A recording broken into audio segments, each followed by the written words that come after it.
Western Oregon. This is NBC 16 News at 5:30. Protesters rally in front of Seneca's sawmill in response to plans to log an area in Thurston Hills. Good evening and thanks for joining us for NBC 16 at 5:30. I'm Alan Matthews. The plan was halted by a federal judge in September, but is now back on the table after revisions were made. NBC 16's Alex Hassenstab tells us what's next.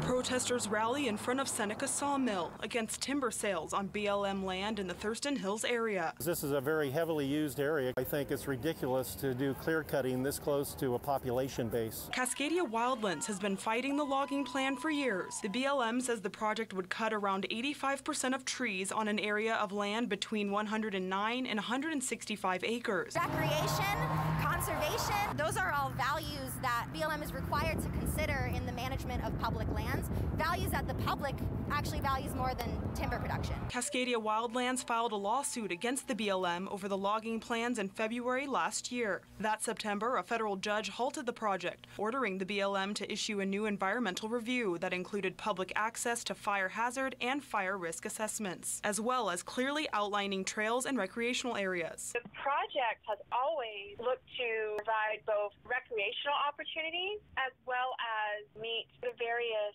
guiding laws and regulations. In addition to logging, the new plan includes 8.5 miles of new hiking and mountain biking trails. The fact that they're going to go in, clear some stuff out, and make trails, we go from zero public access to something created for public access. According to the BLM, the funds from the sale go to the U.S. Treasury. There are various funding mechanisms through which monies from timber sales are returned back to the counties from within which those timber sales occurred. The proposal is now open to legal protests, something Cascadia plans to do. Environmental law, there's weird loopholes, and sometimes it fails us. Sometimes we stop things temporarily and then they're reintroduced. I'm Alex Hassenstab reporting. Individuals and organizations have until June 2nd to electronically file a legal protest to that proposal. A man faces charges after police say he attacked a group of children with a hatchet and knife near Springfield. The Lane County Sheriff's Office says 47-year-old Justin Rex Turner was painting graffiti under a bridge on the McKenzie River Wednesday afternoon. The Sheriff's Office says that the hatchet missed the head of one of the kids by inches. Turner then reportedly chased the group with a hunting knife. The group got out safely, but one of the kids was injured as they ran away. The Sheriff's Office says Turner drove off and got into a crash with another car.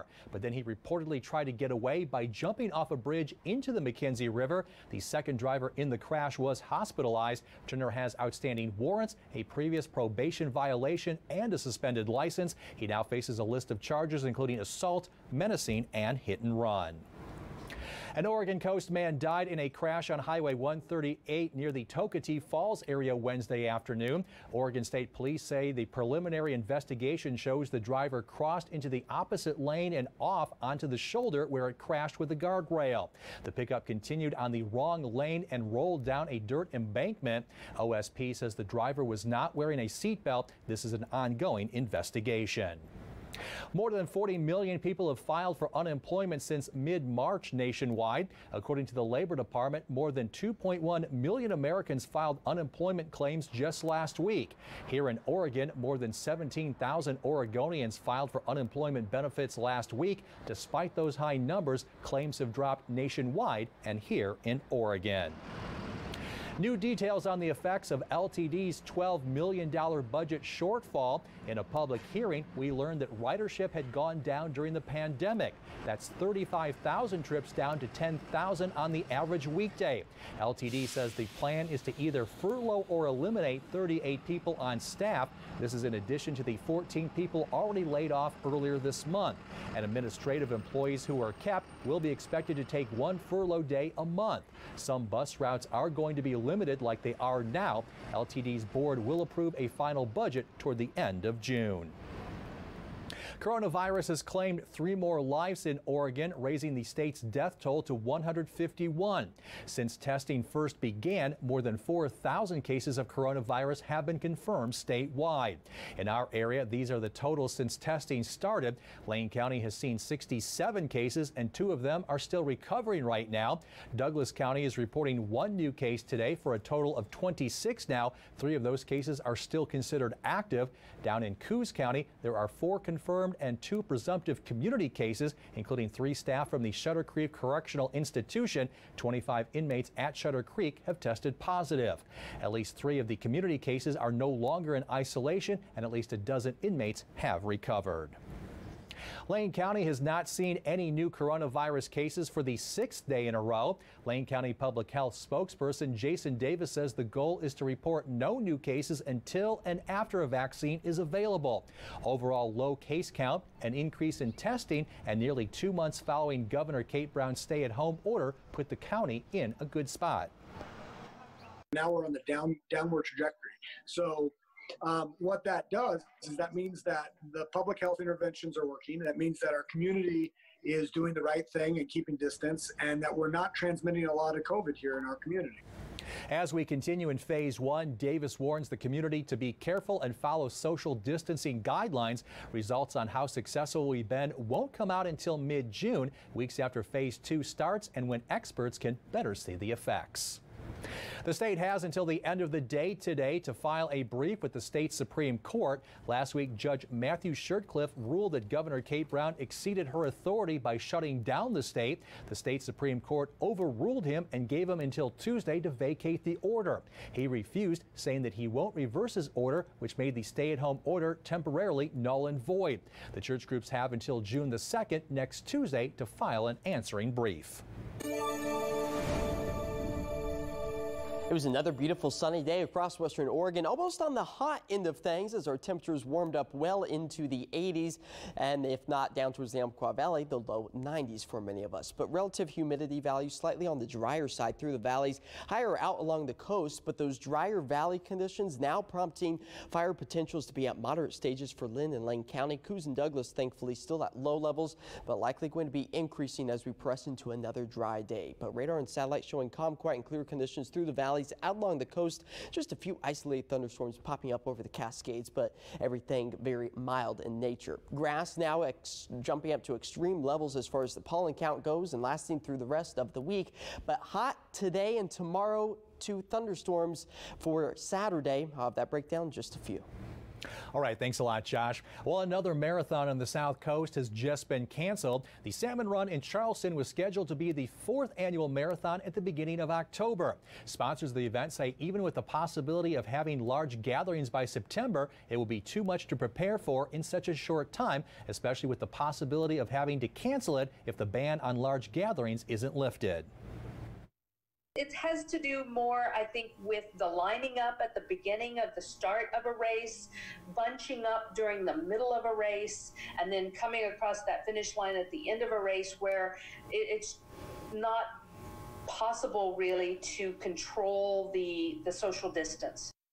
As a lot of the runs all the way through October have been canceled, the next possibility is the Turkey Trot in November. The Bear Claws 5K on Southwestern Oregon Community College's campus was supposed to be this Saturday. Organizers are encouraging people to do something in honor of that run. Over the weekend, go out and either run a 5K, walk a 5K, or just anything healthy. It could be gardening. It could be making a green smoothie, and then use the hashtag VC5K2020 so they can take a picture, post it on social media of them doing something healthy. The run is held to raise money for the Pancreatic Cancer Foundation. While some businesses rejoice in opening in phase 1, some recreational sites, including a bowling alley in North Bend, were spared. NBC 16's Lauren Negretti has that story.